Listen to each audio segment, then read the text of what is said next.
My name is Kira and I'm 31 years old. A few years ago, I almost lost my life on my birthday. My birthday is approaching again, and I thought that I'd upload my story here for anyone who's interested to hear it. I met my ex-husband, Andy, through a dating app. We had the same sense of humor, and he made me laugh until my sides hurt. We went on a few dates and gradually fell in love, and we dated for around 4 years before we got married. By this point, we were very well known and adored by each other's families. I was especially loved by Andy's parents, Carl and Marcy. They only had one son, Andy, and they'd always wanted a daughter. So whenever I went over, they'd treat me like I was a queen. My family was no different. They lived a little further away, about a 7-hour drive from our place, so Andy and I would visit them once a month or so. They adored Andy and spoiled him senselessly. The one person who loved Andy the most was my grandmother. She always asked to spend time with him, and Andy loved spending time with her too. They quickly became best friends, and it warmed my heart to see the two of them interact. But then one day, about 2 years into my marriage with Andy, I got a call in the middle of the night from my mom, who told me that my grandmother had passed away in her sleep. Up until then, my grandmother was in perfect health, so her sudden passing was shocking. Andy and I spent the next few days in my town, surrounded by my family. We were all hit pretty hard by the death of my grandmother, but Andy surprisingly was unfazed by the whole thing. He barely shed a tear, which a lot of people considered odd given his close relationship with my grandmother. I didn't question it because I figured that everybody had different ways of dealing with their grief. But after the funeral was over, we had a reading of the will. It turned out that my grandmother had saved up a lot of money and had made a bunch of smart investments throughout her life. The entire family got very handsome amounts of money left to them. I got $500,000 and I immediately hired a financial advisor the next day. The advisor guided me on what to do with it, and in the end, I decided to invest 70% of it, while I'd use the rest of it to help Andy and I pay off some loans and to spoil the both of us. I asked Andy if he was okay with that, and he told me he had no say in what I did with my inheritance, so he'd be okay with whatever I decided. So I went ahead with my plan. When Andy and I returned home, I noticed that Andy was still quiet and withdrawn. He always seemed lost in thought, and I was beginning to get worried, so I gently approached him one day and asked him if everything was all right. Hey, is everything okay? Yeah, why? Nothing. I just noticed you've been different recently. Is something bothering you? I don't want to trouble you with it.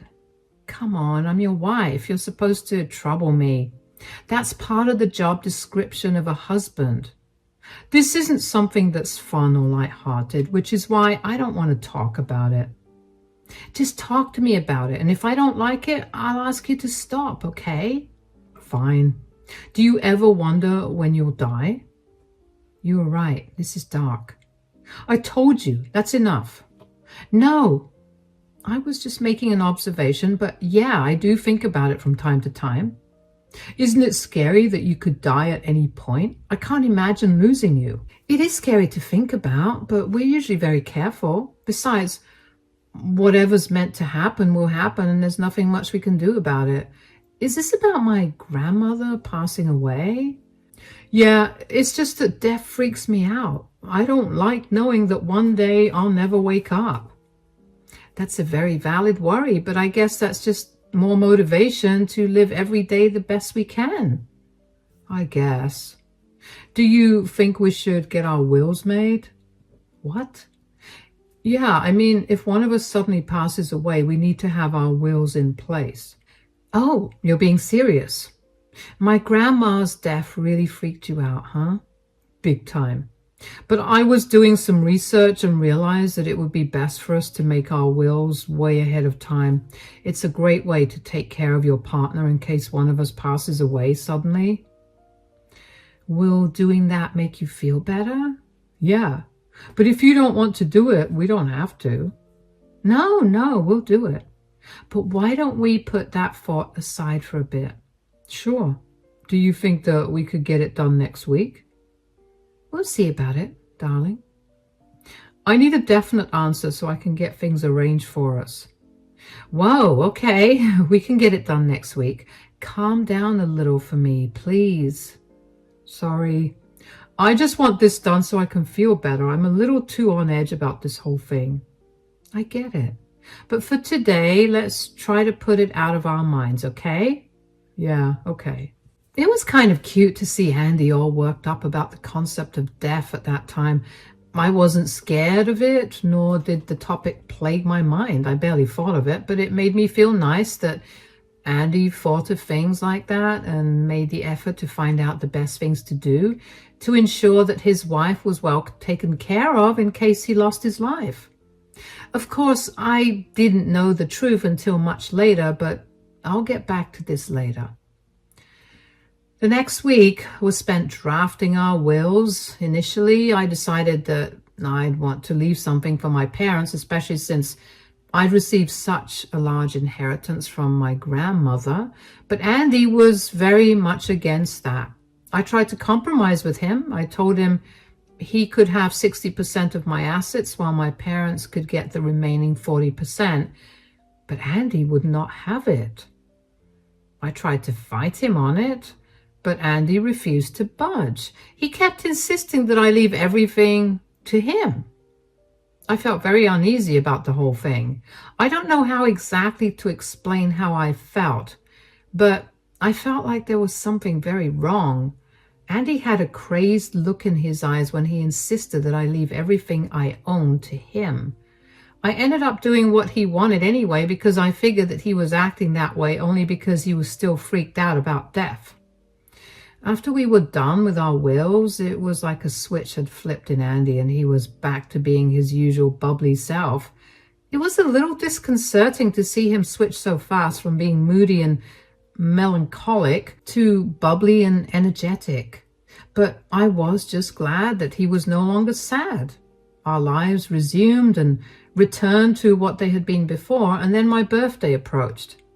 I was not a big fan of my birthday because every birthday I've had, something bad has happened. The birthday before this birthday, I got into a minor accident, and the one before that, I lost my phone. So I was never too excited about my birthday. But this particular year, Andy was extremely excited about my birthday. The day before my birthday, Andy popped into my home office while I was wrapping up some paperwork to check in on me. How's the birthday girl doing? Andy, it's not my birthday till tomorrow. I know, but I'm excited, aren't you? Well, I don't typically enjoy my birthdays, and you know this. But seeing you excited for me makes me very happy. Good. Also, I'm really sorry that I've been freaking out the last few weeks. Death is just scary. I feel bad that I spent the weeks leading up to your birthday making you do things regarding death instead of reminding you of how grateful I am that you're alive and with me. Hey, it's okay. I get it. Death is not a light subject, and I kind of liked how cautious you got. It was a smart move to make our wills in case something went wrong. Don't worry too much about it. Even if you haven't spent the last few weeks celebrating my life, I'm sure you'll make tomorrow a great day. Of course, I will. Do you have any plans for tomorrow? Well, I'll probably meet with some of my friends for brunch tomorrow, but other than that, I don't have anything planned. Great, because I have planned something for us. Oh, what is it? I reserved a table at Dad's restaurant for your birthday dinner tomorrow. I asked Dad if I could customize the menu, and he agreed. So tomorrow at his restaurant, there will be a dish called the Kiera Special, made not only for you, but for everyone to try. What? That's crazy. Oh my God, that's so cute and so cool. Am I the best husband or what? Definitely the best. My parents will be sitting with us for dinner too, but after we're done with dinner, the two of us could go on a long drive and stop by the beach to watch the stars. That sounds absolutely perfect. I'm excited to see Carl and Marcy again. It's been a while. Oh, they're ecstatic to see you. My mom won't stop trying to have a say in my planning for you. Of course, I'm not letting her because this is my gift to you. Oh, come on, let her do something too. Are you saying you don't like what I've planned so far? I'm kidding. I didn't mean that at all. I appreciate anything you do for me. You better mean that. Anyway, I have to go right now. Where are you going? I'm swinging by Dad's restaurant to talk to the chef about the Kiera special. It needs to be perfect for tomorrow. Okay, come back soon. I found Andy's enthusiasm kind of infectious, and I went from not really caring about my birthday to being excited for it. I was even more excited that we were going to be having dinner with his parents at Carl's restaurant. When Carl decided to open a restaurant a year after Andy and I got married, I was the first to show up and help him set up. His restaurant grew very successful. It was a fine dining adjacent restaurant. It wasn't entirely fancy, nor was it like a bistro. It was the perfect blend of the two, so it had a lot of business. Carl would often talk to me about the business, and I enjoyed listening to him talk about it, especially since Andy barely cared much for it.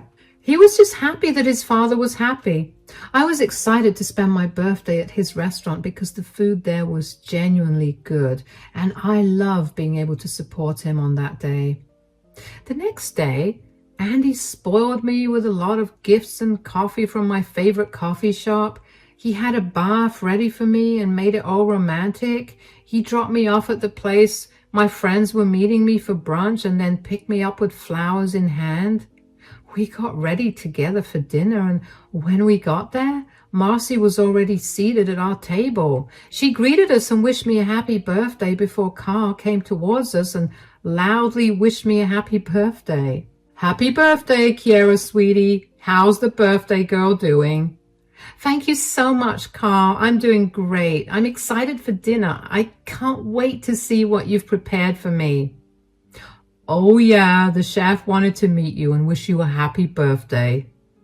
Oh, that's sweet. Come on then.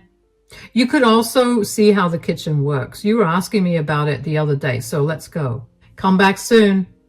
I'll be right back, honey. I didn't remember asking Carl how the kitchen worked, but I appreciated the fact that he thought I'd liked it. I walked with Carl into the kitchen where he then stopped me. Okay, I have to tell you something. Huh? What's going on? I only made an excuse to get you away from the table and away from Andy. Why? Is everything okay? Andy came to the restaurant yesterday and asked to see the chef. I didn't think much of it because you know how Andy loves to cook. I thought he wanted to cook something special for you, so I let him go and didn't check in on what he was saying. Uh-huh. After Andy left, the chef came up to me and showed me a tiny bottle that Andy had given him that contained crushed peanuts. He asked the chef to sprinkle it in your food. What? But I'm deathly allergic to peanuts. I know. I was shocked and I didn't know how to contact you without Andy knowing. But why would Andy do that? I have no idea. But whatever it is, I highly doubt that it's a good reason to almost kill you. Has he been behaving differently or weirdly recently? I mean, I don't think so. After my grandmother died, he did get a little weird, but he told me that he was just freaked out by death, especially the death of a close family member. What do you mean by weird?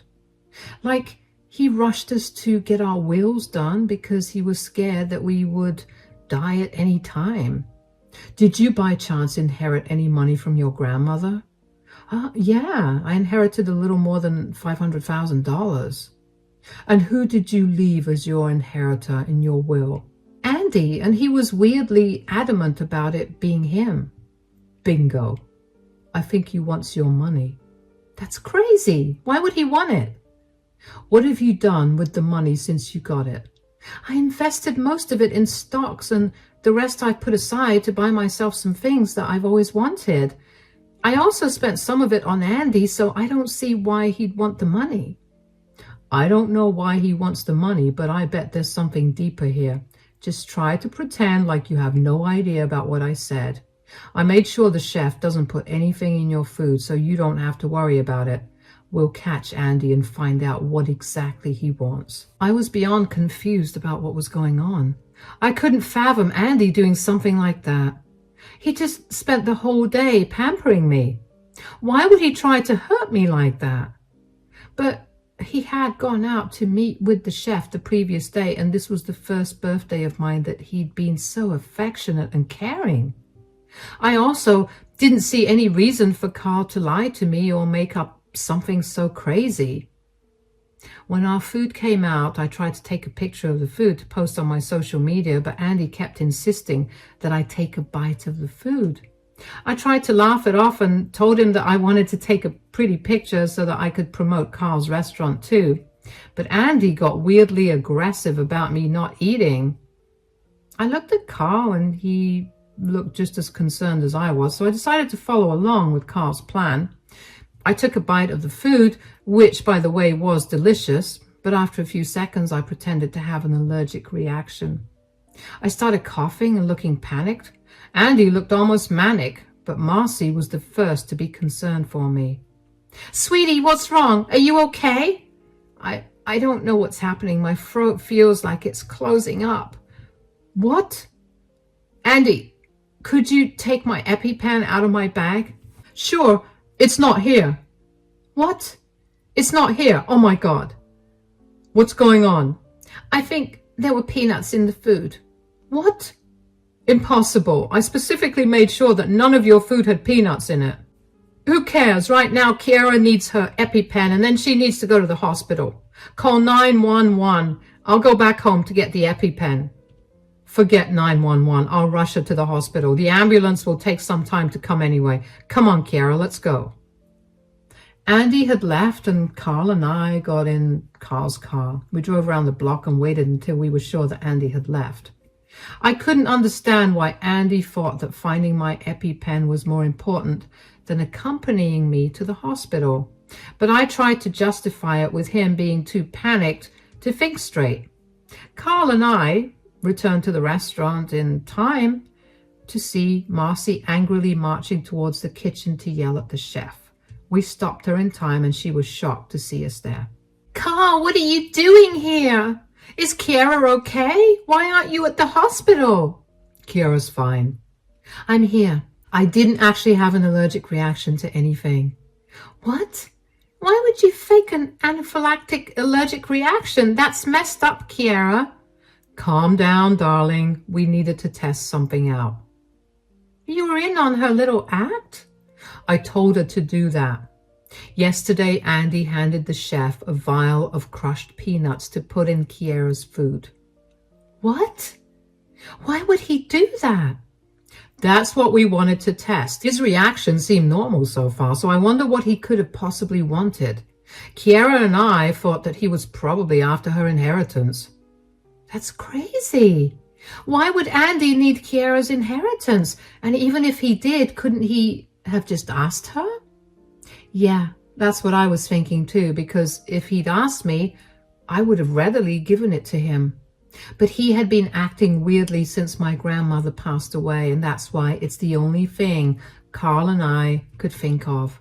"So what do you think he's going to do now?" "I have no idea, but I made sure to change all my bank account passwords so that he has no way to get into them." "That's great. Will you get a notification if he tries to log into your account?" "Yeah, I will." "Oh, would you look at that? I got a message from my bank saying that I have only one more attempt to log into my account before they freeze it for a day." "Oh my God. What do we do? Andy literally tried to kill you, Kiara." "Let's call the police and go over to Andy and Kiara's home. We'll get our answers out of him before the police arrive. Come on, we don't have time to wait." We grabbed all of our stuff while Carl called 911 to inform them about our situation. The 911 operator asked us a lot of questions to make sure that Andy was not armed or able to hurt us in any other way. When Carl told her that Andy was not armed, the operator told us to keep Andy occupied at his current location until the police arrived. We got back home as quickly as we could. My heart was pounding. I couldn't believe that Carl's and my hunch were right. Why in the world would Andy need my money? And why did he have to plan this out so much? And more importantly, did he have to hurt me to get the money? My emotions kept swinging from confused to angry to scared. Marcy and Carl looked just as afraid and confused as I was. Marcy held my hand the entire drive home. I knew exactly what she was feeling, but I couldn't comfort her in any way because I was just as confused as her. When we got closer to my place, we parked the car a little further away from my house. We then walked over to my house and I quietly let us in. I had Carl put his phone in his shirt pocket with the camera facing outward because I wanted to record our confrontation with Andy in case Andy tried to go back on his word later. I quietly looked through the living room and the kitchen and didn't find Andy there. The bedroom lights were off and the only other place he could have been was my home office. I quietly opened that door and saw Andy searching through all my things like he was desperately trying to find something. Eventually he noticed me. "Kiera, what are you doing here? I thought you'd be in the hospital." "That's what you wanted, isn't it?" "Dad, Mom, what's going on?" I think the more important question is, why were you trying to access my bank accounts? "What? I wasn't doing any of that. I was only searching for your EpiPen." "Save it, Andy. I can see which device tried to access my account and it shows yours. Why did you try to kill me to get into it?" "What are you talking about?" "Stop playing around, Andy. My chef told me about your plan to induce an allergic reaction out of Kiera on her birthday. He showed me the vial you slipped him and handed me the cash that you paid him to do it." "Why did you do it, son? Why do you need Kiera's money so bad?" "Oh, God, fine, I did it. I tried to hurt Kiera for her money. I'm in a really tough spot and I needed the money." "Tough spot? What kind of tough spot do you have to be in for you to have to kill me?" "I borrowed money from some dangerous loan sharks and I needed money to pay them back. I couldn't tell you because you'd be upset with me and you wouldn't give me the money." "You borrowed money? But why? You make more than enough money, and if you needed any extra money, you could have asked me. You didn't have to try to kill me." "I've been gambling. I accumulated quite a large debt because of it. I was too ashamed to tell you, so I went to these loan sharks that hang around the casino and I borrowed money. Now they're after me to return the money, but I don't have any. So let me get this straight. You're in some horrible debt and have people after you for money. And instead of talking to Kiera like a normal person, you chose to poison her food with the one thing you knew would be deadly to her." "I know I messed up. I'm sorry, but I was only doing what I had to." "Sorry is not going to cover anything. You don't even sound sorry. Do you know what your little stunt would have done to my business if you'd succeeded? I would be facing charges of negligence, so along with possibly killing your wife, you would have ruined your mother and my lives. All because you refused to communicate. You're a disgrace, Andy. I don't know where we went wrong with raising you, but I'm beyond ashamed to call you our son." "Look, fine, I didn't entirely think the whole thing through. I'm sorry. Please, just don't let news of this get out. I'm already struggling and I cannot handle anything more." "You do realize that what you did was attempted murder, right? You're going to jail." "No, please, I'm sorry. I'll spend the rest of my life making up for it. I can't go to jail." "There's nothing you could do that would make up for putting my life in danger." "If you want, I'll leave you alone. Please, just let it go. Wait, what are those sirens? Did you already call the cops on me?" "You made me feel beyond unsafe today. You tried to kill me. What did you expect? That I just come home without any protection? How could you?" "No, Andy. How could you? I've never done anything to make you feel like you can't come up to me with your problems. There was no reason to put my life at risk. We could have talked through your problem instead of this. You were so worried about the loan sharks getting to you. Well, don't worry. In prison, they probably won't bother you. The police knocked on the door right after I was done making my point, and Marcy let them in. We showed them the recording of the conversation, and they arrested Andy immediately. Andy tried to fight them, but was sustained by one of the police officers. They took him to the police station where we had to go and file an official report against him. The police officer recommended that I lawyer up because Andy was going to have to get tried in court for attempted murder. After all my work at the police station was done, Marcy and Carl bid me goodbye. When I got back home, I broke down crying. I couldn't believe what my marriage or my life had come to. That was definitely one of the worst birthdays I'd had. Why had Andy hidden something like that from me? Had I ever given him a reason to not come and talk to me? I'd helped him with many debts and payments, so why wouldn't I have helped him with his huge debt either? I would have been mad, but I still loved him, so I would have helped him out. I couldn't believe that my life would have ended if it wasn't for the honest chef at Carl's restaurant. I was racked with so much anxiety about the thought of Andy having planned this out for so long. Did he even struggle with the thought of trying to hurt me, or was he happy about it? How had Andy planned my birthday so happily in front of me while knowing that he planned to end my life that very day? I couldn't believe that I'd married a psychopath. Over the next few months, I kept having to attend hearings in court for Andy's attempted murder charge.